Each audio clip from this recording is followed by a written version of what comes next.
Bienvenidos, señoras y señores académicos, señores y señores, doctor Sorigué, profesor doctor Serrano Alarcón. Es una gran alegría para la Academia presentarle hoy la intervención del Premio Málaga de Investigación Modalidad de Ciencia del año 2023. Un premio, como luego nos explicará el doctor Sorigué, que ha cambiado de filosofía y hemos podido comprobar en la convocatoria el altísimo nivel de investigación que tenemos en Málaga, fundamentalmente en la universidad, pero también en otras instituciones, y del cual no nos sentimos todos los orgullosos que debemos sentirnos. Mis palabras muy breves, porque ellos son los que tienen que hablar.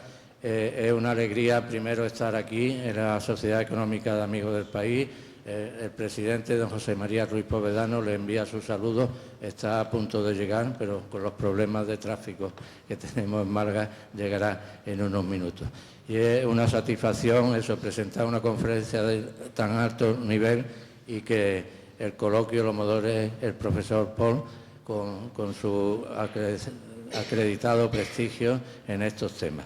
Pues nada más, muchas gracias a todos por su asistencia y le dejo la palabra al doctor Sorigué para que vaya conduciendo el acto. Buenas tardes, bienvenidos. Gracias, Fernando. Gracias a la Academia por permitirme presentar a nuestro premiado.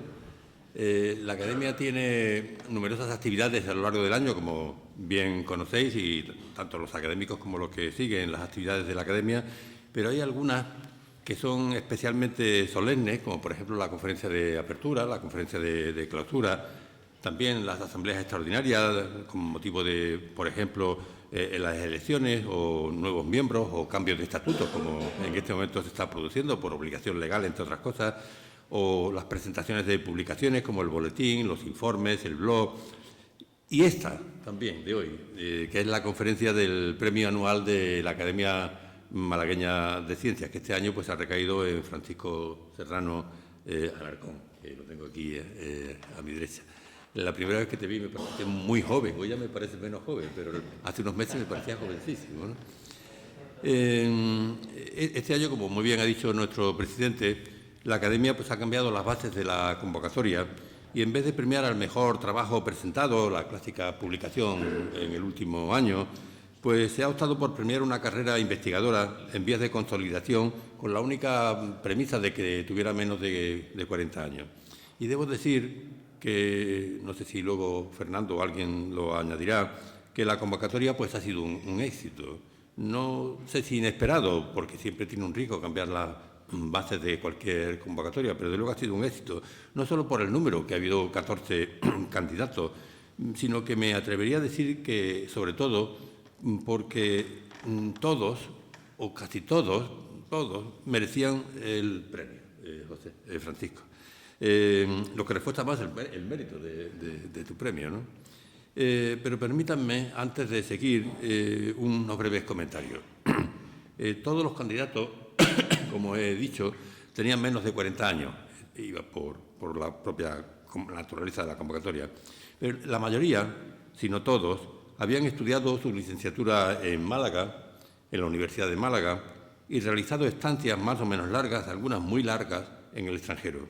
Y habiendo vuelto a España y a Málaga e incorporado a algunos de los departamentos de la universidad con contratos institucionales como los Ramón y Cajales y otros, ¿no? Bueno, esto, si uno lo piensa, ese fue el sueño de Cajal al frente de la Junta de Ampliación de Estudios.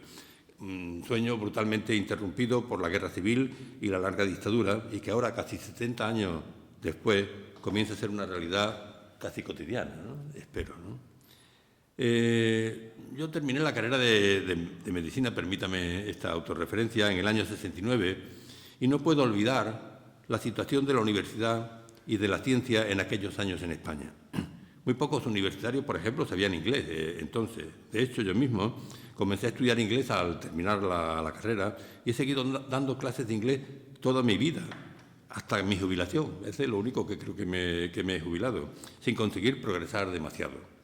Recuerdo muy bien cómo en aquellos años uno de mis múltiples profesores de inglés, algunos los he enterrado, me comentó sorprendido cómo había oído una entrevista en una televisión inglesa de aquellos años, la BBC probablemente, a un español hablando perfectamente en inglés. Era algo tan excepcional que aquel profesor le llamó la atención lo suficiente como para que se convirtiera en el tema de conversación de la clase de aquel día. Bueno, claro que aquel español era el señor Araiza, el conde de Motrico, que había sido embajador de la dictadura en Estados Unidos y en Gran Bretaña. Bueno, era lo menos que podía saber inglés, ¿no? En todo caso, qué lejos quedan aquellos tiempos de estos en los que estos 14 candidatos se pasean por el mundo dominando al menos la lengua franca de la ciencia. Y lo hacen con provecho, acabando con esa maldición de Unamuno que ha justificado durante demasiados años que tuviera sentido un chiste como el de aquel de 4 científicos, un francés, un inglés, un italiano y un español, que se encuentran en un restaurante en Nueva York y el primero que habla es el español y le pregunta: ¿qué van a tomar los señores? Ya lo entienden, ¿no? El camarero era el español. Esto es un chiste duro, dramático. Es un chiste que yo espero que las nuevas generaciones ni siquiera lo entiendan, ¿no? Hablaremos inmediatamente del premiado, pero permítanme aquí, para reforzar aún más sus méritos, reconocer a una de las candidatas no premiadas, la científica de la UMA, Melissa García Caballero, que ha sido recientemente galardonada con el Premio Margarita Sala en su 3ª edición en la categoría Investigadora en Ciencias y Tecnología del Año. A donde la Academia no llega, llegan otras instituciones. Y debo decir que todos los miembros del jurado de este premio, el de la Academia, nos alegramos mucho cuando leímos en el periódico que había sido premiada pues una de las candidatas al premio de Málaga, de la Academia Malagueña de Ciencias de Málaga. Como director del Instituto de Investigación Biomédica de Málaga, tuve la oportunidad de conocer a buena parte de la comunidad científica, al menos en el área de biomedicina y la salud en Málaga, y ya como jubilado y miembro de la Academia, pues este conocimiento se ha ido ampliando. Y recuerdo, si me permite las anécdotas, pues algunas de las conferencias organizadas por la Academia Malagueña de Ciencias, algunas de ellas sobre temas para alguien como yo y para algunos otros inescrutables, pero que llevaban a este ignorante a pensar que cuando se abriera el coloquio nadie se atrevería a hacer ninguna pregunta. Recuerdo uno sobre las ondas gravitacionales, ¿no?, de un científico de la NASA en inglés. Pero allí había un grupo de gente, no sé si había 8, 10, 15, gente que yo no conocía, que eran jóvenes, algunos con aspectos alternativos, que ante mi estupor, y estúpido estupor, cuando llegó la hora de las preguntas, levantaban la mano, hacían preguntas muy concretas en inglés que eran contestadas por aquel senior de la NASA y volvían a repreguntar. Y bueno, para mí aquello fue un espectáculo de alguien que sin duda alguna tenía una visión provinciana del mundo. ¿Pero dónde estaban aquellos jóvenes? Pues nosotros no conocíamos, yo no conocía realmente el mundo en el que estaba viviendo, y debo decir que de aquella y de otras muchas conferencias salí rebosando de esperanza, ¿no? Y ahora un breve comentario sobre el currículum vitae de Kiko, ¿no? Creo que te llaman tus amigos, y permíteme que te llame así. La principal línea de investigación desarrollada por el candidato se centra en el estudio de la evolución de las aves y su vuelo. En sus estudios, mediante un enfoque integrador entre la paleontología, la biología evolutiva, la mecánica de fluidos y la morfología funcional, el doctor Serrano ha realizado investigaciones de vanguardia en varias cuestiones clave para entender el origen y la evolución del vuelo, siendo el responsable de haber abierto y consolidado una nueva línea de investigación en la paleobiología y la evolución de las aves dentro del grupo de paleontología de la Universidad de Málaga. No haré una relación de su producción científica en las mejores revistas del mundo, ya te lo había anunciado y tú me dijiste muy bien, ¿no? Baste en este momento resaltar sus estancias y colaboraciones en la Universidad Autónoma de Madrid, en la Universidad de Seattle en Washington, en la Universidad del Instituto de Vertebrados y Paleontología de Pekín en China, en el Museo de Historia Natural de Los Ángeles, en la Real Academia de Ciencias Exactas y Físicas y Naturales de Madrid, en el Flinders University de Australia, en la Universidad de Hong Kong, en la Universidad de Ciudad del Cabo, en la Universidad de Oxford y en el Museo de Ciencias Naturales de Austria, ¿no? No te queda nada por visitar. Y un último comentario, y termino. Todos hemos soñado con volar en algún momento de nuestras vidas, seguramente cuando jóvenes o cuando adolescentes, pero tú, Francisco, lo has convertido en parte de un proyecto intelectual, lo que ha debido de ser sin duda apasionante. Volar es un deseo muy antiguo de la humanidad. Es también una historia mitológica. Refiere la leyenda que Ícaro fue un joven griego que gastaba largas horas mirando el vuelo de las aves, envidiándolas desde el fondo de su corazón. ¿Por qué?, se preguntaba, pueden, extendiendo sus alas, trasladarse de un lugar a otro, elevarse por encima de las montañas, cruzar los mares a su antojo. ¿Qué hado maligno pegó los pies al hombre sobre la tierra, colocándolo en situación de inferioridad con respecto a los seres alados? Los de mi generación se acordarán de aquella película Jonathan Livingston Seagull, Juan Salvador Gaviota, novela de Richard Voss de 1970, convertida en película después, que es una metáfora preciosa sobre la libertad y la capacidad de superación. Porque la vida de Juan Salvador Gaviota es la de un investigador, un científico que asume los riesgos de cualquier aventura. Porque los intelectuales, los científicos, son siempre aventuras de riesgo, no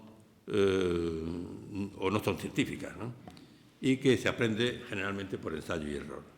Pero además, la película Jonathan Livingston Seagull, Juan Salvador Gaviota, si se acuerdan, es una película muy bella, como lo es La búsqueda del conocimiento, porque Juan Salvador Gaviota encierra un mensaje de motivación y revela la importancia del esfuerzo personal y la lucha constante en la búsqueda de la superación y del éxito. Y esta podría ser tal vez la historia de nuestro premiado. Solo me queda felicitar a la familia, felicitar a su tío, que me acabo de enterar que de alguna manera el biólogo y ornitólogo fue el que te creó, ¿no?, esta pasión por los pájaros, y también a su familia académica, representada aquí hoy por el profesor Paul Palby Barrena, que fue también su director de tesis. Pues, Francisco, Fernando, pues creo que tienes la palabra. Gracias.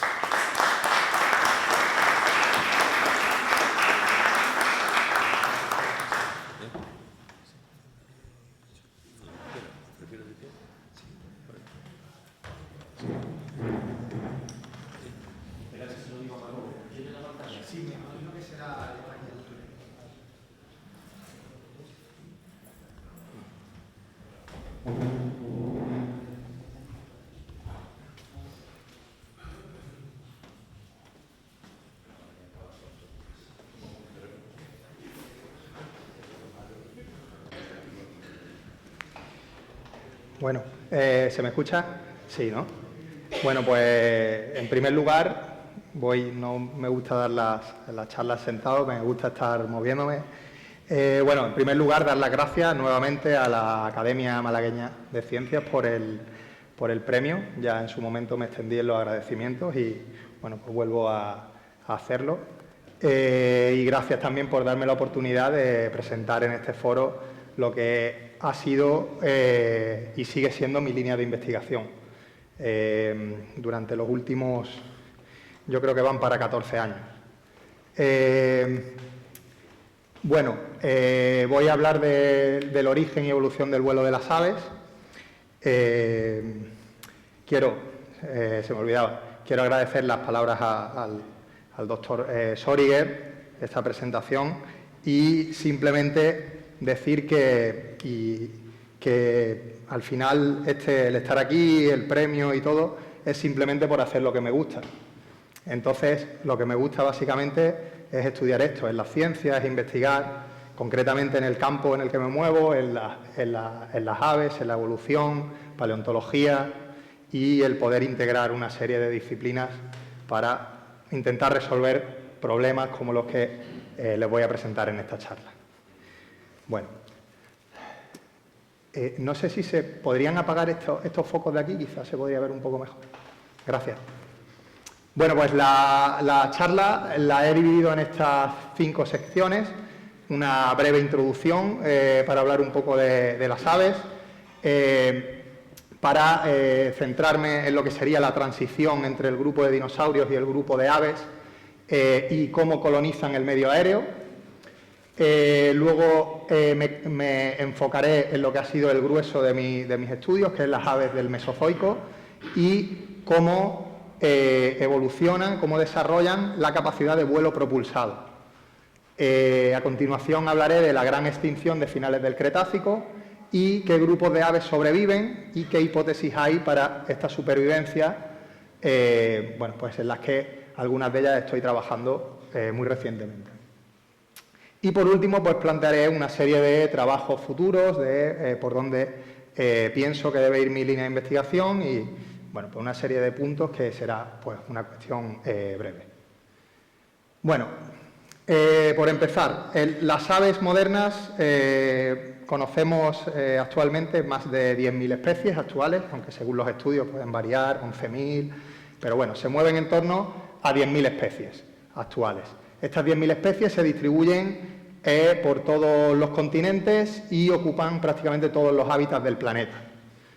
Esto supone que son el grupo de vertebrados terrestres más diversificado que hay, lo cual habla de su éxito evolutivo. Vale. De las 10.000 especies, o más de 10.000 especies de aves modernas que conocemos, el 99% son voladoras.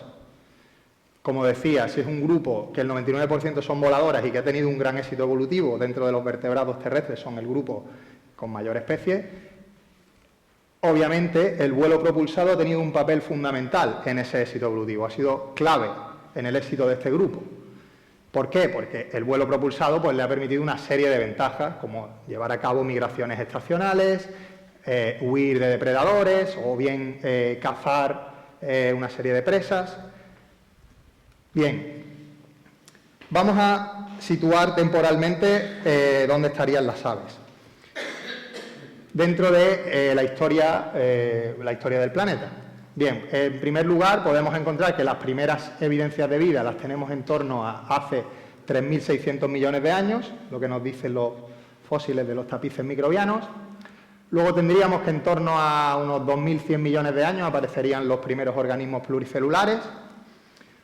Tendríamos que los primeros metazoos, datada por la fauna de Biacara, estaría en torno a unos 630 millones de años. Y bueno, nosotros como especie pues apareceríamos hace unos 300.000 años. El Homo sapiens moderno, ¿de acuerdo? Bien, ¿cuándo aparecen las primeras aves? Bien, pues las primeras aves aparecen en el periodo Mesozoico, a finales del Jurásico, hace 150 millones de años. Está datado Archaeopteryx, que es el que está considerado el ave más antigua. Y los primeros dinosaurios los tenemos en torno a 230, 240 millones de años. A partir en el periodo del Cenozoico, es decir, a partir de la gran extinción que hubo a finales del Cretácico, es cuando se produce la diversificación de todos los grupos de aves modernas. Bien, ¿por qué les he hablado de dinosaurios? ¿Por qué les he puesto cuáles eran los primeros dinosaurios? Bien, pues porque las aves, ya es un paradigma totalmente aceptado, que las aves pertenecen al grupo de los dinosaurios. El primero que planteó esta hipótesis, o uno de los primeros, fue Thomas Henry Huxley. Bueno, aludiendo a esta frase, él tomó estudios de dos estudios de biología comparada de dos reputados paleontólogos que había en su época y fue el primero que propuso esto en la Sociedad Real de Londres. Bien, esta idea que se planteó en el siglo XIX tardó mucho en ser aceptada. No concebían que las aves fueran dinosaurios, tenían que pertenecer a otro grupo. Pero pues una serie de estudios, y sobre todo de finales en torno a los años 70, 80 del siglo pasado, pues dieron lugar a la aparición de los análisis filogenéticos y el primero que propuso una filogenia, un árbol en el que las aves pertenecían al grupo de los dinosaurios, fue Jacques Gautier en 1986 y esta es la primera filogenia publicada en la que aparece el grupo de las aves emparentado dentro del grupo de los dinosaurios. Y en qué punto estaría pues, muy relacionado con este grupo. ¿De acuerdo? Pero es una idea que es relativamente moderna. Bien, como decía, las aves son dinosaurios y dentro del grupo de los dinosaurios pertenecen a los dinosaurios terópodos, el grupo de los terópodos.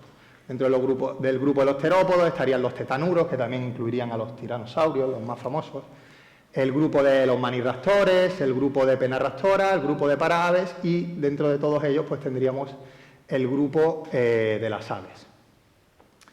Bien, a lo largo de la evolución de todos estos grupos, de todos estos grupos de dinosaurios hasta llegar al linaje de las aves, han ido apareciendo una serie de innovaciones anatómicas que a posteriori en el grupo de las aves han sido importantes para la capacidad del vuelo.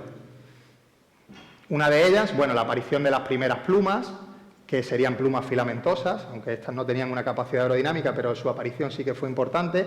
Las plumas es un carácter primitivo dentro de los dinosaurios, ¿vale? Los dinosaurios más basales ya tenían plumas.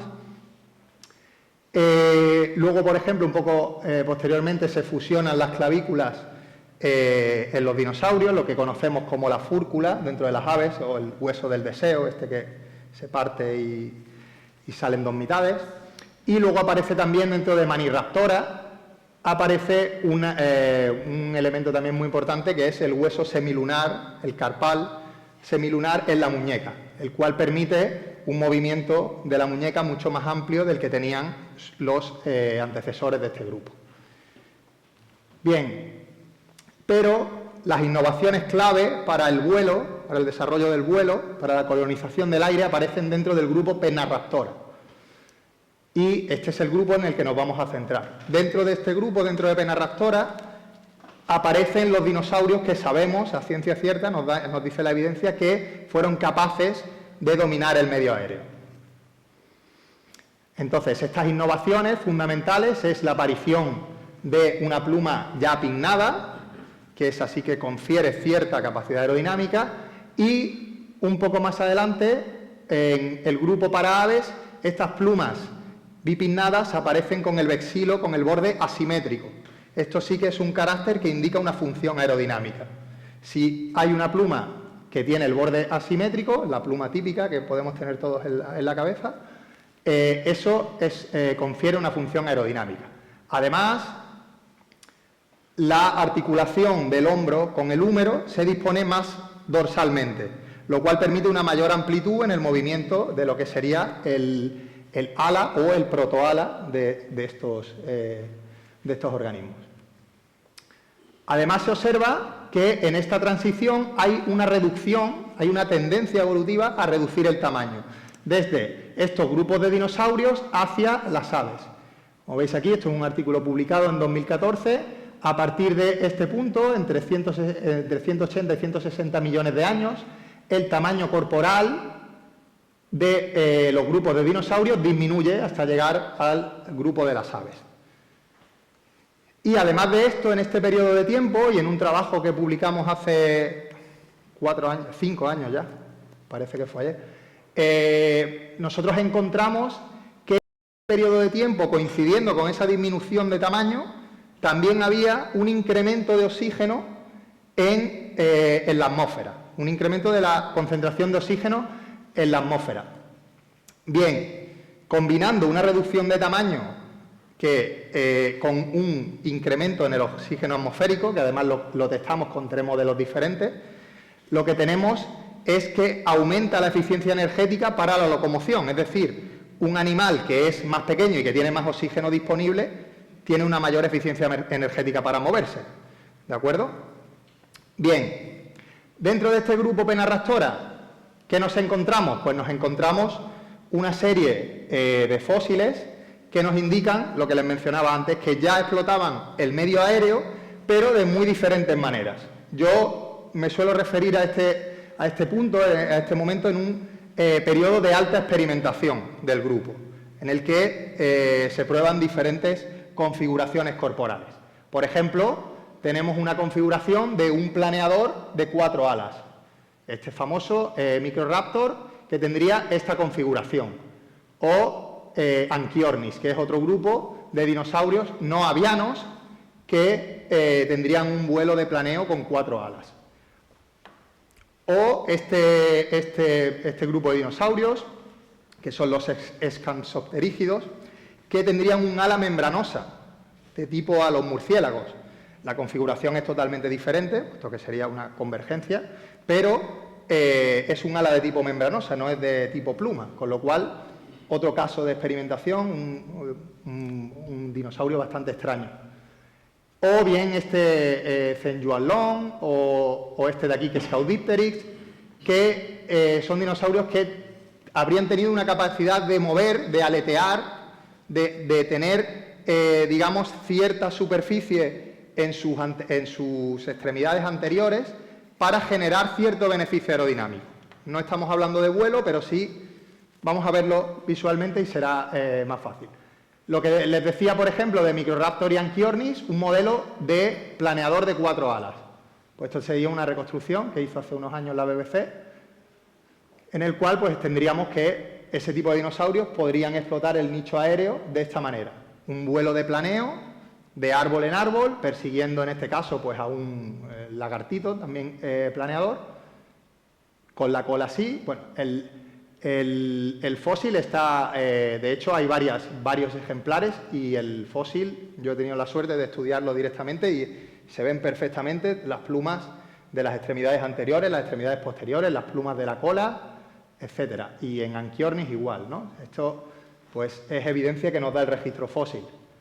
El otro tipo de vuelo que les mencionaba, por mencionar otro de los ejemplos, sería el que podemos observar en los pollitos jóvenes, o los recién tirados del nido, que todavía no tienen una capacidad de volar totalmente desarrollada. Tienen la musculatura de vuelo, todavía no la tienen desarrollada, no pueden llevar a cabo un vuelo, sin embargo, el aleteo de las alas les permite sortear obstáculos, les permite subir pues pendientes pues casi de 90 grados, les permite dar saltitos más o menos largos, etcétera. Bien, pues estos dinosaurios que tenían esa superficie en las extremidades anteriores habrían podido tener esta capacidad también.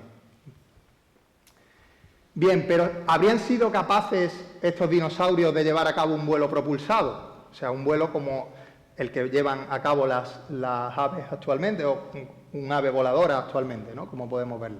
Bien, pues en el año 2020 se publicó un estudio en el que proponían que el vuelo propulsado, la capacidad de vuelo propulsado habría aparecido, si no recuerdo mal, hasta 4 veces proponían fuera del grupo de las aves.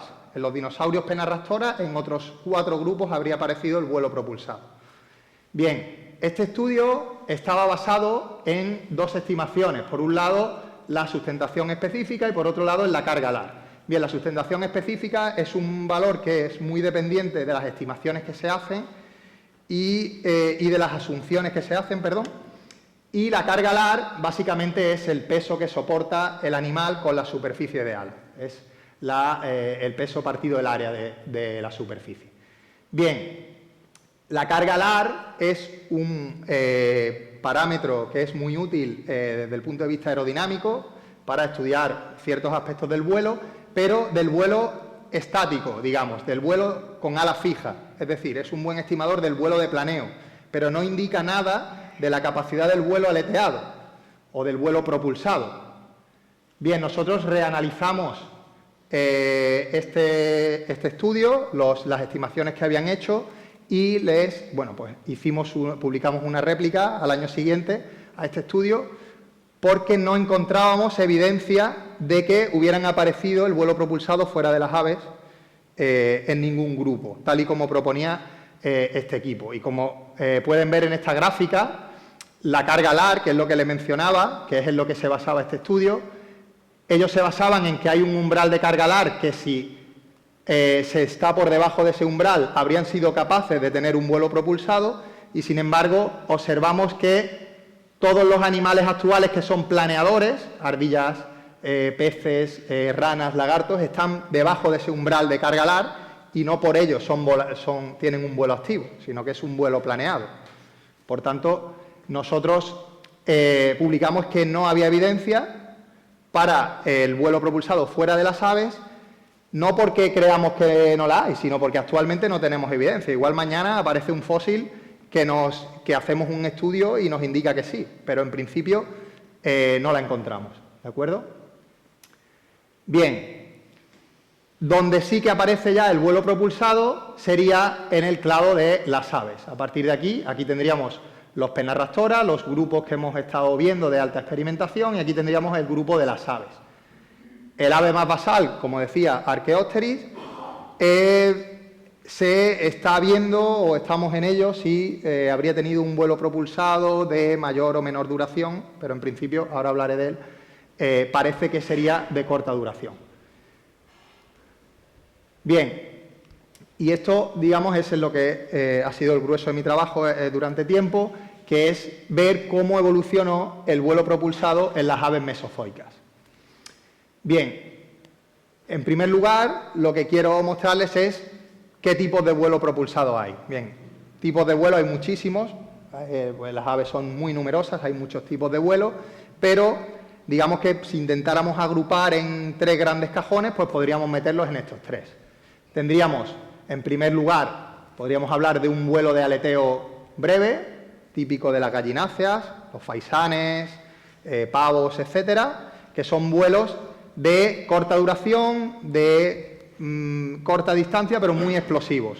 Lo utilizan para, por ejemplo, huir de depredadores o para subir a un árbol de manera rápida, ¿de acuerdo? Pero no pueden tener una duración larga. ¿Por qué? Porque tienen una carga alar muy alta, tienen mucho peso en relación con la superficie y además las fibras musculares que tienen son de acción rápida, ¿de acuerdo? Son fundamentalmente fibras anaeróbicas, de actividad anaeróbica.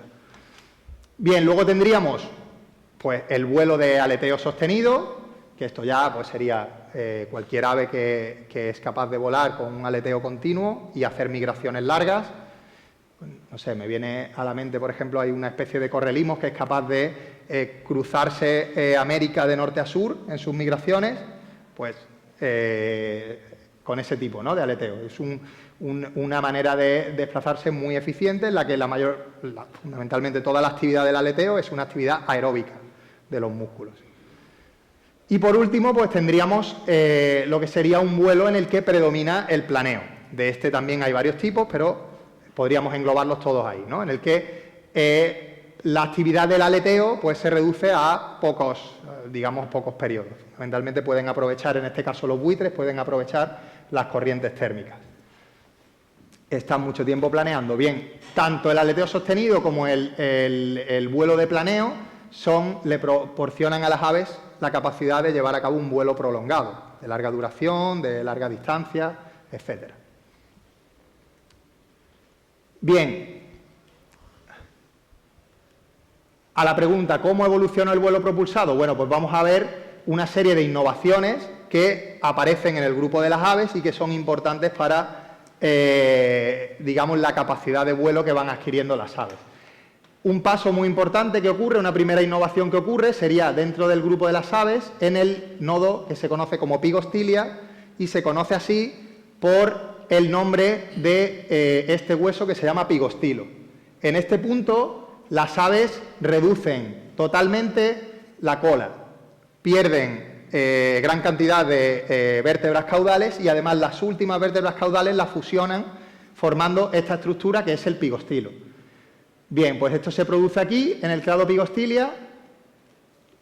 Como podemos ver aquí en los fósiles, tenemos un Geolornis, tenemos un Archaeopteris, estarían aquí en la base del grupo de las aves, y ya dentro del Pygostylia tendríamos el grupo más basal, que es Confuciusornis, tendría ya un pigostilo totalmente formado, o este Rapasavis, que es una enantiornita, que lo tendría totalmente formado. Esa pérdida de la cola ósea y la aparición del pigostilo se produce de manera totalmente distinta, ¿de acuerdo? No hay ninguna forma intermedia que tenga una cola medianamente larga y un pigostilo más largo, etcétera. Aparece de forma súbita en el registro. No tenemos registradas formas más o menos intermedias. Además de la reducción de la cola, ocurre una tendencia, este estudio es de 2013, que muestra una tendencia a el alargamiento de la extremidad anterior, la que sostiene el ala, ¿de acuerdo? A partir del nodo aves se tiende a incrementar la longitud de la extremidad. Bien, pues si juntamos la tendencia que hablábamos antes a la reducción del tamaño, le juntamos una tendencia a alargar la extremidad anterior que proporciona más envergadura y por tanto también más superficie de sustentación, y además le añadimos la reducción de la cola osificada, no solo le quitamos el peso de las vértebras, sino también de las plumas y todos los tejidos blandos, músculos, etcétera, que llevaría asociado, lo que tenemos es que hay una mejora de la carga alar, es decir, se reduce el peso que tienen que soportar las alas. Por tanto, la carga alar se reduce y esto es, digamos, beneficioso para la capacidad del vuelo. Bien, pero estábamos tratando de hablar si se habría desarrollado el vuelo propulsado. ¿Cómo llegamos a saber? Porque, claro, la carga alar les he dicho que es una estimación del vuelo en planeo, no nos da mucha información sobre el vuelo propulsado. Bien, pues aquí nosotros lo que hacemos con los fósiles que están muy bien conservados es hacemos una reconstrucción aerodinámica. Primero hacemos una reconstrucción muy concienzuda de cómo sería la forma y la extensión del ala de un fósil, la superficie, etcétera. Hacemos unas estimaciones de masa, de superficie, etcétera, también respaldada por una serie de publicaciones a lo largo de todos estos años, y lo que buscamos es comparar, y así de manera muy resumida, lo que sería la energía necesaria para llevar a cabo un vuelo propulsado respecto a la energía disponible que habría tenido el ave desde su propio cuerpo, ¿de acuerdo? Y lo que obtenemos para poder estudiar esto es lo que conocemos como las curvas de potencia. ¿De acuerdo? Las curvas de potencia no es más que comparar la potencia necesaria para el vuelo, que es la curvita, respecto a la potencia o la energía que habría tenido disponible para volar el animal.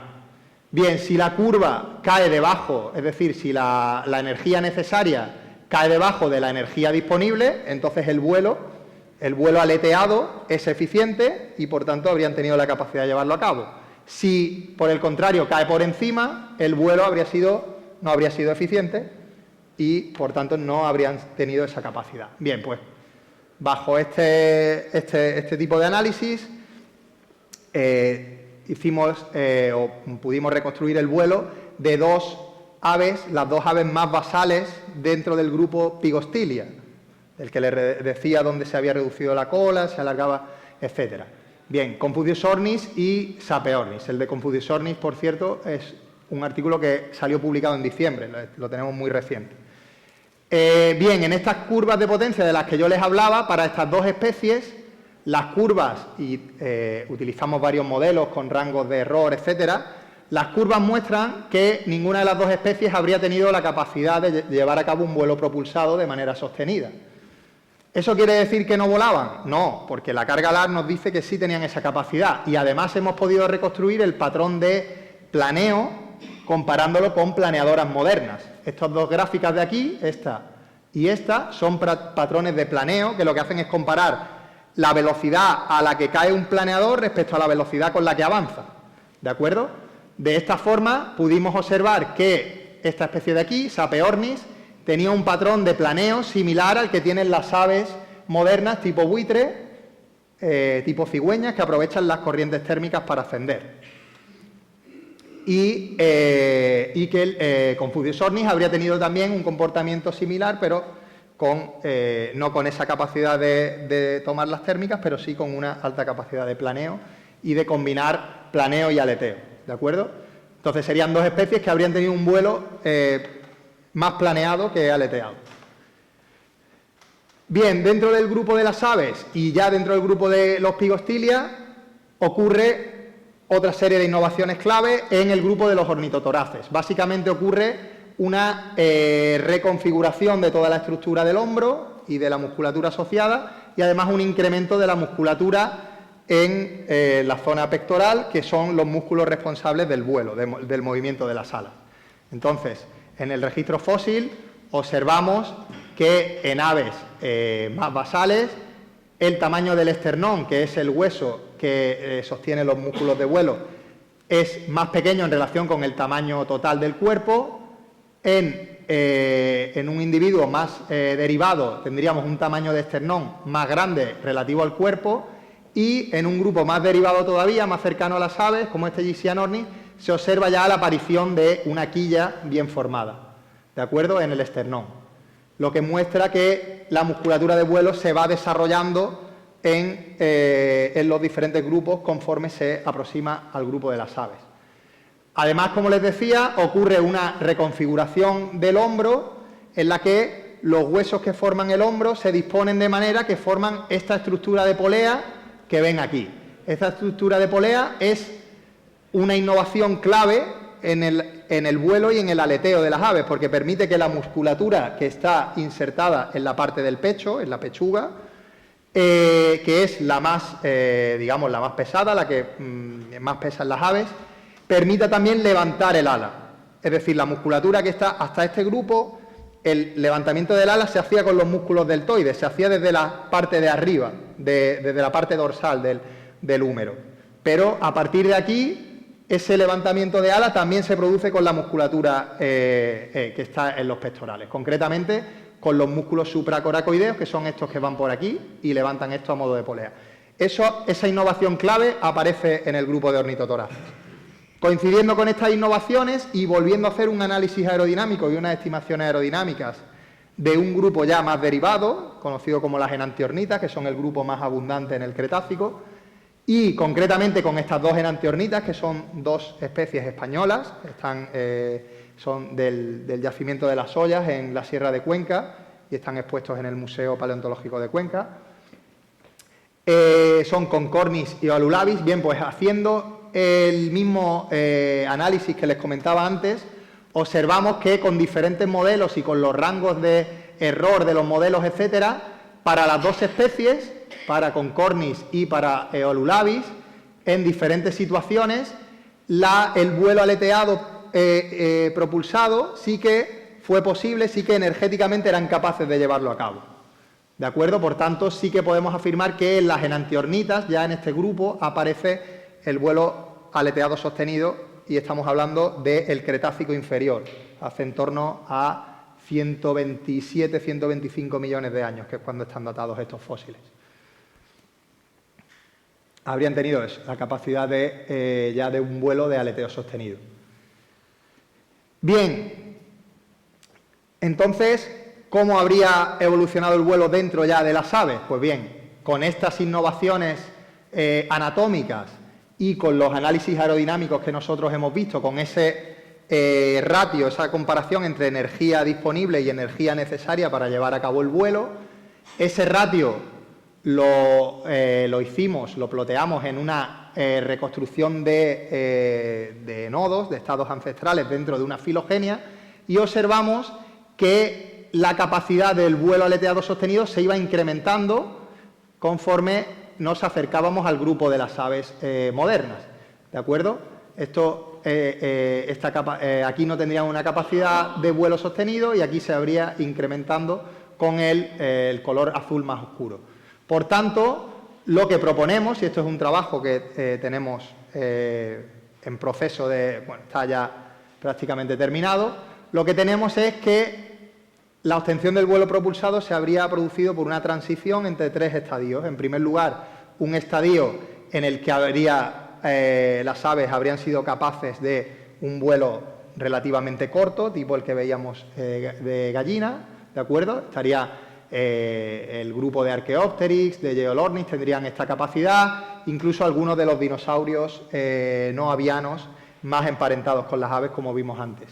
Luego habría un segundo estadio, que es el que habrían alcanzado los Pygostylia más basales, Confuciusornis y Sapeornis, los que les mencionaba antes, en el que habría habido un vuelo ya prolongado, habrían tenido una capacidad de vuelo prolongado, aunque no un vuelo con un aleteo sostenido, y finalmente se alcanzaría ya el vuelo propulsado con un aleteo sostenido que ya se habría alcanzado dentro de los ornitotoraces.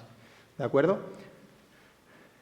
Bien, esta creciente capacidad de vuelo habría sido muy importante y habría, no sé si propiciar sería la palabra correcta, pero habría sido muy importante en la primera radiación que ocurre en las aves, que ocurre en este punto.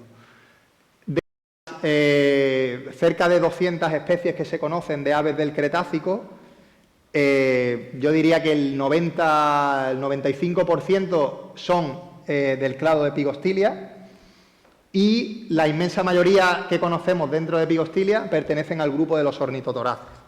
O sea que los ornitotoraces son el grupo que realmente dominó durante el Cretácico. Y dentro de los ornitotoraces los más numerosos son las enantiornitas.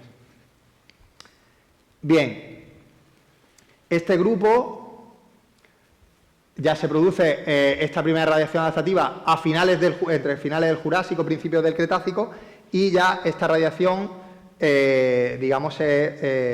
estas aves se mantienen durante todo el Cretácico y conviven pues, con el resto de animales y de dinosaurios que vivieron en el Cretácico hasta el final del Cretácico, hace 66 millones de años, que es cuando impacta en la Tierra un gran meteorito que provoca pues, la disrupción de prácticamente todos los ecosistemas del planeta y la extinción de pues, más del 70% de las especies que se conocían. Bien, en esa extinción se extinguen pues, un montón de especies y de clados enteros, se extinguen todos los dinosaurios que no son aves y se extinguen todas las aves que no son del grupo de las neornitas. Las neornitas son el único grupo de aves que sobrevivió y son las que dan lugar a todas las aves modernas. ¿De acuerdo? Aquí tenemos la extinción hace 66 millones de años. Todos los grupos de aves y los fósiles que les he ido mostrando, ninguno pasó de este límite, solo el grupo de las neornitas. Y estas diversificaron a lo largo del Cenozoico, dando a todas las aves modernas. Bien, pero ¿por qué solo sobreviven las neornitas si no sobrevive ningún otro grupo de aves? Esa es otra pregunta en la que estoy trabajando, en la que estamos trabajando desde hace relativamente poco. Se han publicado varias hipótesis respecto a esto, por ejemplo, que las primeras neornitas se habrían alimentado fundamentalmente de semillas, porque además son aves que no tenían dientes en el pico, cosa que los otros grupos de aves sí que tenían dientes, y esto habría indicado una dieta rica en semillas. Las semillas, como se mantienen, son una fuente de alimento que se mantiene, se conserva muy bien y aguanta muy bien los incendios, pues en ese periodo en el que el impacto del meteorito habría provocado una serie de incendios o mega incendios globales, pues las semillas habrían sido una fuente de alimentación a la que acudir. Otra hipótesis sería que habrían tenido una incubación más eficiente. Es cierto que se han encontrado restos de nidos que parece que indican que las neornitas habrían innovado y habrían sido las primeras en separar el sustrato de la puesta de los huevos. Es decir, no habrían puesto directamente los huevos en el suelo, sino que habrían hecho algún tipo de nido o de protonido que de alguna forma habría ayudado a aislar. Además, también parece que la posición de los huevos habría sido diferente y más, habría favorecido el contacto con el padre o con la madre que estuviera incubando. Otra hipótesis hace referencia a que hubiera habido una selección hacia las formas más pequeñas y que las primeras neornitas habrían sido más pequeñas que el resto de aves.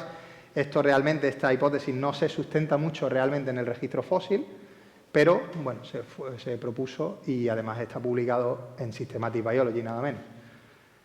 Y luego otra propuesta también, otra hipótesis, es que hubo una selección contra las especies que no eran arborícolas y por tanto que las primeras neornitas habrían sido no arborícolas.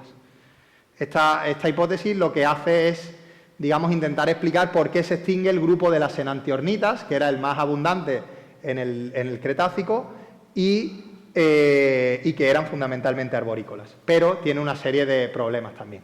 Bien, pero nunca se ha propuesto una hipótesis o nunca se ha aludido a si hubo una diferencia en la capacidad de vuelo, si la capacidad de vuelo de las neornitas respecto a los otros grupos de aves pudo jugar un papel importante en su supervivencia. ¿Por qué? Porque hasta hace nada se asumía que la capacidad de vuelo de todas las aves que llegan aquí era muy similar al de las aves modernas. No se había encontrado alguna diferencia funcional.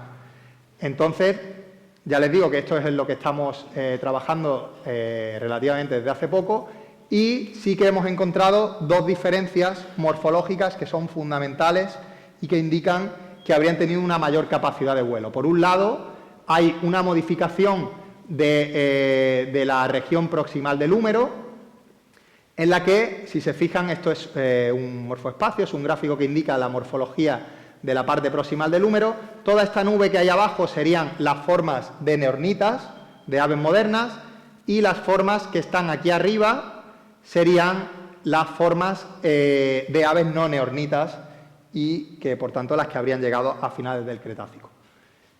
Hay una diferencia morfológica que fundamentalmente se centra en esta zona, que es en la cresta bicipital, donde se inserta el músculo del bíceps, y está muy relacionada con la capacidad del movimiento durante el aleteo. Por tanto, lo que hace esta morfología, el adquirir una forma prácticamente perpendicular a la diáfisis, es que favorece la orientación de las fibras musculares para el movimiento del bíceps y, por tanto, indica que la capacidad de aleteo de este grupo, de esta morfología, es mayor que la de este. ¿De acuerdo? Eso sería, por un lado, la modificación morfológica del húmero, y, por otra parte, esto es un trabajo que tenemos muchas ganas de que salga porque llevamos, no sé si llevo 2 años o casi, o 3 años liado con él. Esto es hemos hecho una reconstrucción de cómo evolucionan las regiones de la columna vertebral desde los dinosaurios penarrastores hasta las aves modernas. Y en esa reconstrucción de cómo evoluciona la regionalización se observa que en el punto de las neornites de las aves modernas, en la parte, solo refiriéndome a la parte que concierne al tronco, hay, digamos, una tendencia a disminuir la región dorsal y a incrementar la región del sinsacro.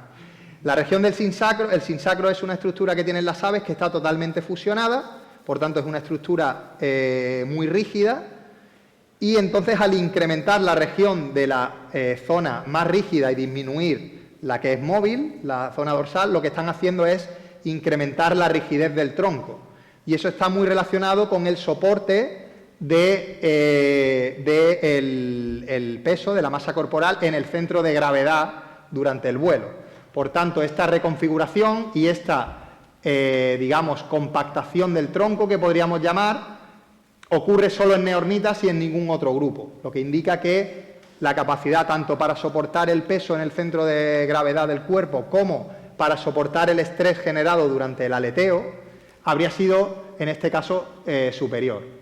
Por tanto, nosotros proponemos en este trabajo una nueva hipótesis en el que estas dos modificaciones anatómicas y morfológicas habrían sido muy importantes y le habrían proporcionado una mayor capacidad a las neornitas para llevar a cabo vuelos prolongados.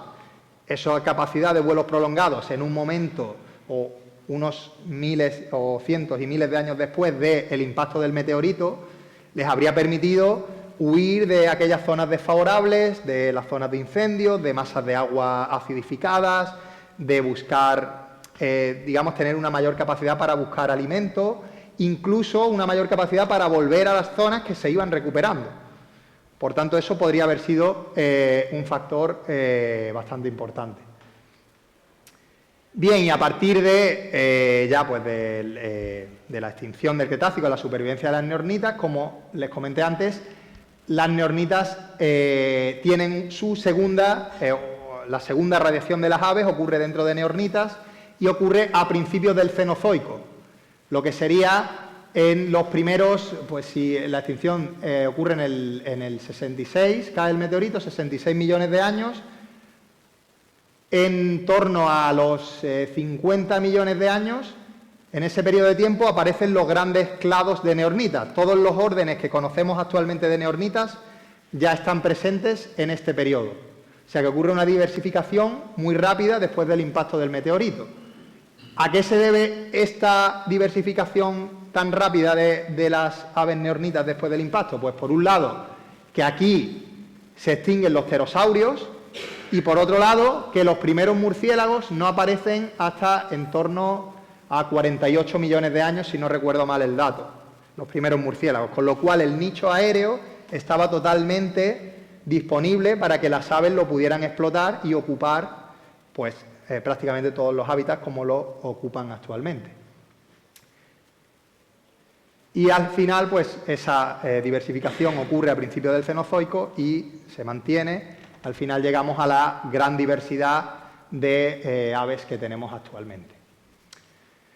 Bien, y para terminar, pues le quiero hablar un poco de esos trabajos en los que pues quiero continuar la investigación y por donde creo que hay que seguir. En un primer lugar, estoy muy interesado en ver cómo evoluciona la capacidad de controlar el vuelo a bajas velocidades, porque es muy importante. Un ave o cualquier animal se pone a volar, lo importante no es volar rápido, lo importante es que cuando vueles no te la pegues. Entonces tienes que tener una capacidad de controlar tu vuelo o el vuelo de los animales que sea buena. Entonces, para ello quiero estudiar lo que sería el álula y el dedo 1, que es el álula, que es un grupo de plumas que se insertan en el dedo 1 de la mano, que aparece en todas las aves, ¿de acuerdo? Y que tiene una capacidad aerodinámica, una función aerodinámica muy importante. Y es esta que aparece aquí en el gráfico. Cuando un ala, ya sea de un ave o de un avión, empieza a inclinarse, de manera que el borde de ataque, como se conoce, la parte anterior del ala, empieza a levantarse, por así decirlo, empiezan a aparecer una serie de turbulencias en la parte superior de ese ala. ¿De acuerdo? Lo que se ve aquí. Esa serie de turbulencias, si se sigue inclinando el ala, llega un momento en el que hacen que ese ala entre en pérdida o lo que es la caída en barrena, que se conoce, que ocurre en aviones y tal. Esa entrada en pérdida, cuando hay una estructura hipersustentadora, como es en este caso el álula, lo que hace es que permite retrasar esa entrada en pérdida. Y por tanto es una estructura que está muy relacionada con el control en vuelo lento, con la maniobrabilidad y con el aterrizaje. ¿De acuerdo? Bien, pues la aparición de esta estructura está documentada ya en enantiornitas de 127 millones de años y en este fósil del que les hablaba antes, que es un fósil español, que es Eolulavis. ¿De acuerdo? Aquí, en una foto a luz ultravioleta, se observa la estructura del álula, con 127 millones de años. Otro punto clave es estudiar y hacer una reconstrucción tridimensional de todas las especies del Mesozoico, o todas las especies fundamentalmente cretácicas que se pueda, de cómo sería el funcionamiento del hombro, el movimiento del ala realmente, esa reconfiguración que ocurre en el hombro, qué implicaciones funcionales habría tenido y qué beneficios o perjuicios habría tenido a lo largo de la evolución. Bien, para ello pues pretendemos hacer escaneos, o en este caso micros o nanocitis de fósiles. Ya tenemos uno hecho, aunque es de un fósil que no está muy bien conservado, pero esta es la intención de trabajar con esto, hacer reconstrucciones tridimensionales de los huesos y acoplarlas y ver por dónde iban los músculos y ver cuál habría sido el movimiento y las ventajas. Este fósil en concreto, el Eolulavis, el que les hablaba antes, se conserva tridimensionalmente y ya tenemos para hacerle un escáner a este fósil, ¿de acuerdo? Y por último, ¿se ha ido? Aquí. Y por último sería estudiar la resistencia al estrés de la columna vertebral. Lo que les he mencionado antes de que hemos estudiado cómo evoluciona la regionalización, hemos hecho unos primeros análisis de qué implicaciones funcionales tendrían esto. Esto es un análisis de elementos finitos que lo que hace es ver las cargas, cómo se distribuyen las cargas de unas fuerzas en diferentes estructuras. En este caso hemos cogido varias configuraciones de columnas que hemos reconstruido en diferentes nodos dentro de las aves y observamos que, la forma más eficiente para disipar el estrés, este caso es provocado por soportar el peso corporal en el centro de masa, pues sería la configuración de las neornitas. Sin embargo, estos son modelos muy básicos, que son modelos, básicamente son cubos, y lo que queremos hacer es, con el escaneo de los fósiles, reconstruir las vértebras tridimensionalmente y montar estas columnas vertebrales con sus morfologías de vértebras y viendo los rangos de movimiento y de articulación que habrían tenido cada vértebra y cómo pues, habrían soportado las diferentes fuentes de estrés. Por tanto, pues estos serían los 3 puntos en los que me gustaría trabajar durante los próximos años.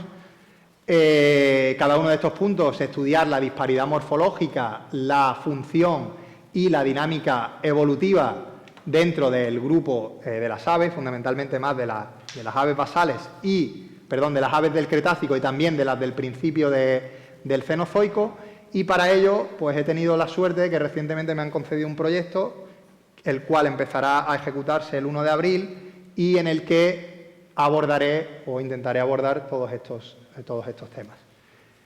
Bueno, pues simplemente, y para terminar, pues dar el agradecimiento a todas estas personas que a lo largo de mi carrera, de alguna forma, pues han estado implicados en algunos o en todos o en los trabajos o en proyectos o en becas, etcétera. Y bueno, pues simplemente eso. Gracias a Paul, a Luis, a Pepelu, a Alex, a Borja, Alberto, Johnny, a mi estudiante Mireia, a mi otro estudiante Javi y a Stephanie, bueno, pues por todo el trabajo y por todos estos años. Pues ya está, muchas gracias.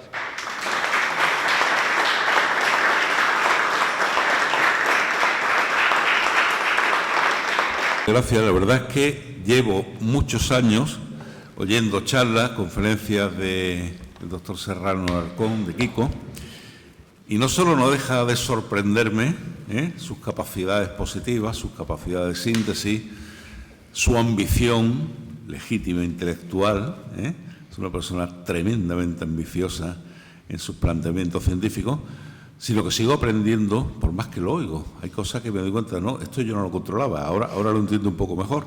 La verdad es que es un tema fascinante en su complejidad. Y esto me lleva a una reflexión que no es nueva para mí, pero sí la quiero compartir aquí, que es la que me he ido haciendo el último año, de decir en qué se convirtió esto. Porque yo a Kiko realmente lo conocí, por así decirlo, más en profundidad, cuando fue alumno a mediados, ¿no?, 2006, 2008, ¿no?, ese intervalo, ¿no?, de esa década, de los 2000, cuando fue alumno de una asignatura que teníamos entonces de paleobiología, asignatura que tenía mucho éxito entre los alumnos de biología, cuando todavía podíamos tener asignaturas optativas. Esto se perdió con el nuevo plan de estudio, con esa degradación de los títulos universitarios que significan en última instancia Bolonia y los grados frente a la antigua licenciatura. Y recuerdo que en esa asignatura, una de las tareas opcionales era a los mejores estudiantes, si querían, presentar un seminario y que lo discutiéramos en clase y tal. Y Kiko vino y me dijo que, por culpa de este señor que estáis sentado, que también es muy culpable de la singladura académica de Kiko, por culpa de su tío, pues él tenía desde pequeñito un gran interés en las aves y quería hacer algo sobre aves. Entonces yo me acuerdo que le dije, mira, Kiko, es que tienen muy poco registro fósil. Yo realmente conozco poquísimo, fuera de lo que han sido los trabajos que ha hecho Pepelu con estos fósiles icónicos que él nos ha mostrado, como Iberomesomni o Lulavis de la soya. Yo conozco poquísimo sobre las aves. Y entonces, buscándole bibliografía, recuerdo que vimos con un trabajo que tenía yo, no recuerdo por qué, las separadas en papel, en aquel entonces, de Luis Chiappe.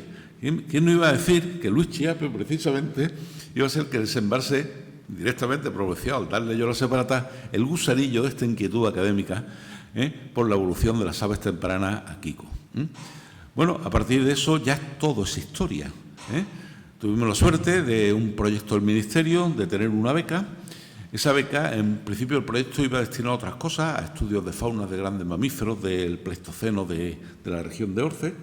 Bueno, todavía se podían hacer aquellas cosas y si tenía un estudiante brillante, la beca FP, reconvertirle y dársela por un tema que no tenía nada que ver con el proyecto que te había solicitado, te habían concedido. Eso hoy día sería impensable. Bueno, a veces hay que tener flexibilidad para que la ciencia avance, ¿no? Y la rigidez administrativa muchas veces es enemiga, ¿no?, de esa creatividad, ¿no? Digo, se planteó la tesis, la codirección obligada con el profesor José Luis Sanz, que era el verdadero especialista en aves. Mi propuesta fue, Kiko, diferénciate un poco de lo que hacen el resto, que básicamente es describir nuevos fósiles avianos, e indaga en cosas más fines con las líneas de investigación de nuestra área de conocimiento en Málaga, pero sobre todo que se hayan trabajado menos, y de ahí nació un poco lo de meterle la aerodinámica, meterle matemática a fondo, hacer estudios comparativos, una gran base de datos. Todo esto tiene una cantidad de datos detrás que no se ven en las diapositivas, pero ahí están, ahí hay muchísimas horas de trabajo, muchas visitas a museos, a distintas instituciones, muchas medidas, muchas fotografías de alas. Hay mucha ciencia básica detrás, ¿no? Y como decía, bueno, pues de ahí vino la tesis. De ahí vino el invitar al profesor Luis Chiape a la tesis, de ahí vino incluso un viaje que hice yo a California, previo a la tesis, pero ya sabiendo lo que lo íbamos a encontrar después de la tesis, que era tema de financiación, postdoctorales, y todo ha ido corriendo con todos los sinsabores de esa incertidumbre de cualquier carrera académica hoy día, que parece una carrera de obstáculos. Al final, la meta cada día se va retrasando más. Y bueno, pues me es muy grato decir que por fin Kiko, ya a sus 40 años, parece que va a meter la cabeza en aquel sistema, porque ya tenemos su plaza de profesor contratado doctor, una plaza permanente convocada, y por fin, bueno, pues va a poder, no voy a decir apoltronarse, porque eso no lo va a hacer nunca, esas inquietudes no le van a abandonar el resto de su vida, pero sí tomarse las cosas con más calma, con más tranquilidad y abrir su objetivo a nuevos planteamientos que no necesariamente se tengan que ver, como hasta ahora, como le ocurre a todos los investigadores jóvenes, muy condicionados por lo que es la productividad científica, por incrementar el número de publicaciones, por tener que tener la máquina de hacer papers en funcionamiento, ¿no? Y por ahí entonces por donde yo querría esta segunda parte del debate y a efecto de estimular un poco que en el público pueda haber quien pueda sentirse motivado de plantear alguna cuestión al respecto y que se abra el debate. Le quería preguntar a Kiko que, si bien él nos ha enseñado los temas que tiene pendientes para los próximos años, que perfectamente pueden durarle una década, ¿no? Y más al ritmo de perfeccionismo su trabajo académico que le caracteriza, ¿qué otras cosas ha pensado? Por ejemplo, otros grupos de animales voladores, como esos pterosaurios de los que apenas nos ha hablado, tan fascinantes, que realmente quizás dominaron durante bastante más tiempo los cielos del Mesozoico que las propias aves, que además a mí me fascinan por aquello de los enormes tamaños que alcanzaron. Eso me gustaría que nos comentase un poco, porque aquí estamos siempre hablando de fronteras, ¿no?, en cuanto a los límites de tamaño corporal que puede tener un animal volador. ¿Cuáles son las aves más grandes que conocemos? ¿Por qué no han llegado a ser tan grandes como los pterosaurios más grandes? El tema de los murciélagos, que nos ha hablado luego, es todo esta clave que él no esbozaba aquí, que me gustaría que comentase un poquito más en detalle, de que aparecen después en la escena evolutiva y ya se encuentran los nichos ecológicos ocupados. Quizás eso es lo que fuerza que los murciélagos se hagan más nocturnos y exploten la insectivoría de noche, a diferencia de las aves, que son eminentemente diurnas. ¿Qué mecanismos son para el vuelo más eficientes, los de esos reptiles voladores, los de las aves, los de los murciélagos? O sea, ¿hay alguna diferencia en soluciones adaptativas? Tener un patagio, tener un ala membranosa, tener plumas, no sé. Son cosas que te despiertan inquietudes, que piensas que cuando seas mayor podrás estudiar en un futuro. Seguro. Eso es lo que me gustaría, futuro, que nos hablase un poco sobre eso. Sí, de hecho. Y luego te haré una segunda pregunta ya más concreta.